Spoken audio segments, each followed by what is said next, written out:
రంగారెడ్డి జిల్లా మీర్పేట్ పిఎస్ పరిధిలో దారుణం చోటు చేసుకుంది. మందమల్లమ్మ వద్ద జర్మనీ యువతిపై రాత్రి గుర్తు తెలియని వ్యక్తులు అత్యాచారానికి పాల్పడ్డారు. సెలవుల కోసం హైదరాబాద్ వచ్చిన జర్మనీ యువతి తన ఫ్రెండ్స్ తో కలిసి మీర్పేట్ మందమల్లమ్మ ఫంక్షన్ కు వెళ్లింది.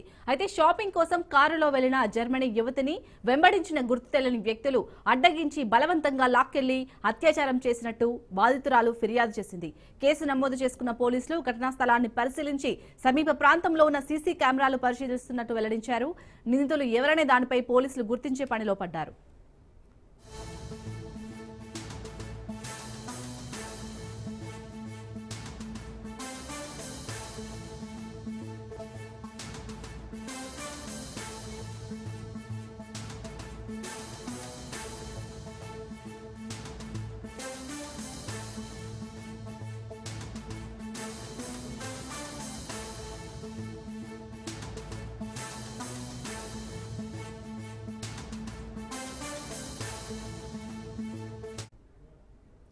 రంగారెడ్డి జిల్లా మీర్పేట్ పిఎస్ పరిధిలో దారుణం చోటు చేసుకుంది.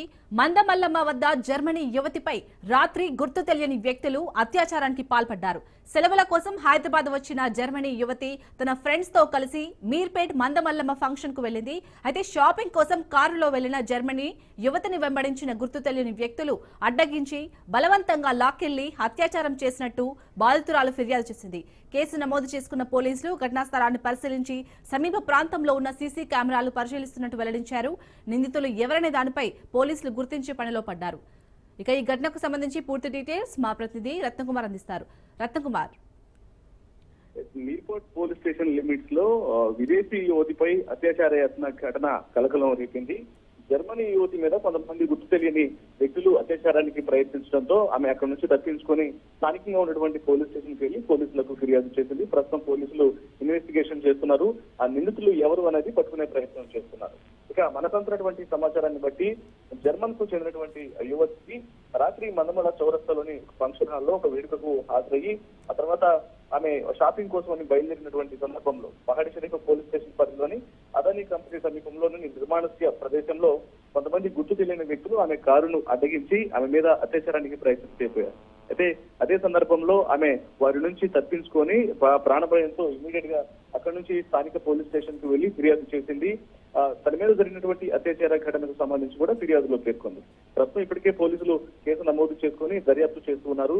ఇంతకు ఎవరు ఆమె పైన అత్యాచార యత్నానికి ప్రయత్నం చేశారు, అయితే ఆ వేడుకలో తనతో పాటు అక్కడున్న ఆమెను గమనించినటువంటి ఇతర వ్యక్తులే ప్రీ ప్లాన్డ్ గా ఆమెను వెంబడించి అత్యాచార యత్నానికి ప్రయత్నం చేశారా, లేకపోతే తెలిసిన వ్యక్తులా, లేకపోతే ఎవరు ఏంటి అనేది ప్రస్తుతం పోలీసులు దర్యాప్తు చేస్తున్నారు. కాబట్టి తొందరలోనే వాళ్ళని పట్టుకున్న తర్వాత ఇమీడియట్ గా పూర్తి డీటెయిల్స్ అనేవి వెల్లడిస్తామంటూ పోలీసులు తెలియజేస్తున్నారు. రత్నకుమార్, అలాగే మరి బాధితురాలకి ఎవరి మీదైనా అనుమానం ఉందా? పోలీసులు ఏమంటున్నారు? అయితే వాస్తవానికి ఇప్పటి వరకు కూడా సస్పిషియస్ అనే ఉంది. ఆమె కొంతమంది వ్యక్తులు తన మీద అత్యాచారానికి ప్రయత్నం చేయబోయారు. అందులో భాగంగానే తను వారి నుంచి ఇమ్మీడియట్ గా తప్పించుకొని ఆ సందర్భంలో ఒకసారిగా భయంతో అక్కడి నుంచి పరుగులు తీసి వచ్చి పోలీస్ స్టేషన్ లో ఫిర్యాదు చేస్తున్నారన్నటువంటి విషయం మాత్రమే ఆమె తెలియజేసింది. కానీ ఇప్పటి వరకు ఆమె మీద అత్యాచార యత్నం చేసినటువంటి వ్యక్తులు ఎవరు అనేది ఇప్పటి వరకు కూడా బయటకు రాలేదు. గుర్తు తెలియని వ్యక్తులుగానే ఇప్పటికీ పోలీసులు కేసు నమోదు చేశారు. అయితే వాస్తవానికి అది గుర్తు తెలియని వ్యక్తులు అవడంతో ఆమెకు సంబంధించినటువంటి వ్యక్తులు ఆమె సన్నిహితులకు కూడా అయ్యేటువంటి అవకాశం అనేది లేదు. ఇది కేవలం ఆమెను అప్పటికే గమనించి వెంబడించినటువంటి కొంతమంది వ్యక్తులే ప్లాన్డ్ గా ఆమె మీద అత్యాచార యత్నం చేయబోయారు అనేది ఇప్పటి వరకు ఉన్నటువంటి సమాచారం. దీని మీద పోలీసులు కేసు నమోదు చేసి ఆ నిందితులు ఎవరు అనేది గుర్తించినటువంటి పనిలో ఉన్నారు. Right, thank you Ratnakumar.